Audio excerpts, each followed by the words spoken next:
Chicken dum biryani অসাধারণ একটা dish, কিন্তু আমরা এটাকে একদম সিম্পলভাবে বানাবো। খুবই টেস্টি হবে, খুবই ইয়ামি হবে। এপার বাংলা হোক বা ওপার বাংলা, চিকেন বিরিয়ানির উপরে বা চিকেন দম বিরিয়ানির উপরে কোনো কথাই নেই।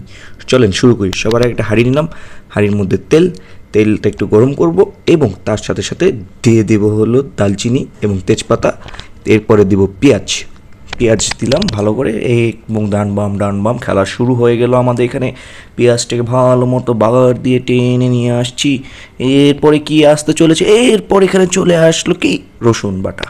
একটু পেঁয়াজটাকে আমরা দেখেন লাল লাল করে কিন্তু ভেজে নিয়েছি, একদম পুরোপুরি না, মাঝারি ছিল।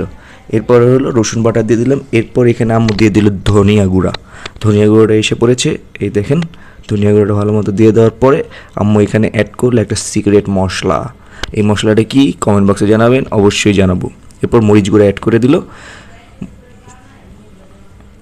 এরপরে দেখেন ডান বাম খেলা চলছে, ভালো মতো মিক্সিং চলছে।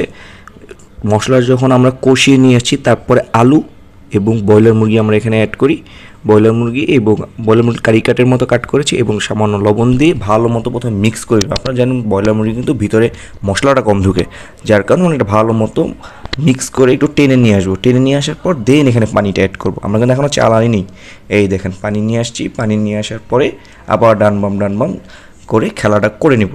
অলরেডি কিন্তু আমরা যেহেতু টেনে নিয়ে আসছি, মশলাগুলো কিছুটা হলেও মাংসের ভিতরে ঢুকে গেছে, কারণ ব্রয়লার মুরগি জানেন পুরোপুরি দেশি মুরগির মতো টেস্টটা হয় না। দেখেন পানি দেওয়ার পর এটা আরও কিছুক্ষণটা যাতে টেনে নিয়ে আসে, তার কারণে আমরা প্রথমে ঢেকে দিলাম। 15-20 মিনিট পরে আমরা চালটাকে ধুয়ে অ্যাড করে দিলাম। চাল কিন্তু আমরা সিদ্ধ করে নিই, শুধুমাত্র ভালো মতো একটু ধুয়ে মুছে দেন আমরা অ্যাড করে দিই। চালটা কিন্তু আমরা বগুড়ার থেকে কালেক্ট করি। আমার নানা খুব সুন্দর করে চালটা কালেক্ট করে, খুব অসাধারণ গ্রান আসে এটা রান্না করলে। এরপরে আম্মু এখানে কেওড়া জল অ্যাড করে দিল। কেওড়া জল অ্যাড করার কারণে একটু গ্রান আসবে, এবং হালকা ঝালের জন্য আমরা মরিচ অ্যাড করে দিলাম। যদি ঝাল বেশি লাগে বা বেশি খেতে পছন্দ করেন, তাহলে বেশি করে অ্যাড করে দিবেন মরিচ। এখানে আম্মু একটু গরম পানি অ্যাড করে নিল, কারণ প্রথমে চালটা সিদ্ধ করে নিই।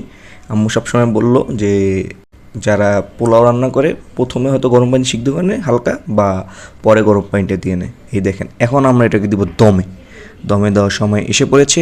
প্রথমে দিলাম তাওয়া, এই যে তাওয়ার উপরে দিলাম হাঁড়ি। এই দেখেন এটা হলো সামান্য আঁচ থাকবে, সামান্য আঁচে এটা রিল্যাক্সে কুক হবে, এবং এটা আম্মু আবার ঢেকে দিবে লম্বা সময়ের জন্য। কিন্তু ভালো মতো ঢাকবেন। দেখেন আম্মু কিন্তু বা কড়াই দেয়নি, এই শলা দেয়নি যেটা উপরে দেয়, এটা দিয়েছে যাতে কোনো দম উপরতে বের না হয়, এবং পুতা দিয়ে দিয়েছে ভালো মতো দমে রান্না হওয়ার জন্য। পুরো রিল্যাক্সে রান্না হবে। এই দেখেন পুরো চেহারা চেঞ্জ। এর আগে আম্মু একটুখানি গাজর দিয়ে দিল, বললো গাজরটা দিলে একটু ভালো লাগবে, দেখতেও ভালো লাগবে, খেতেও ভালো লাগবে, যার কারণে সামান্য পরিমাণ গাজর আমরা অ্যাড করে দিলাম। এই যে গাজর অ্যাড, এরপর আবার ঢেকে দিলাম, উপরে আবার পুতা দিয়ে দেবো একদম ভালোভাবে। পুতাটা দিয়ে দিলাম যাতে একদম পুরো গ্যাসটা ভিতরে থাকে, একদম দমে রান্না হবে। দমে রান্নার খেলা চলছে, দম বিরিয়ানি একদম মাখন হবে। এই দেখেন আম্মু এবার সরিয়ে দিল। এই যে আমাদের দম বিরিয়ানি পুরোপুরি রেডি। ভাই মুখে পানি এসে পড়ছে।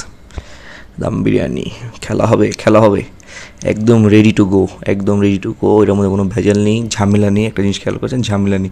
সিক্রেট মশলা যেটা দিয়েছি ওটা আমি ডিসক্রিপশনে দিয়ে দেবো, এবং কোনো ঝামেলা নেই। যদি ওটাও না দেন, অন্য কোনো মশলা আপনারা চাইলে অ্যাড করুন, বা ওটা স্কিপ করলে আহামরি কোনো প্রবলেম হবে না।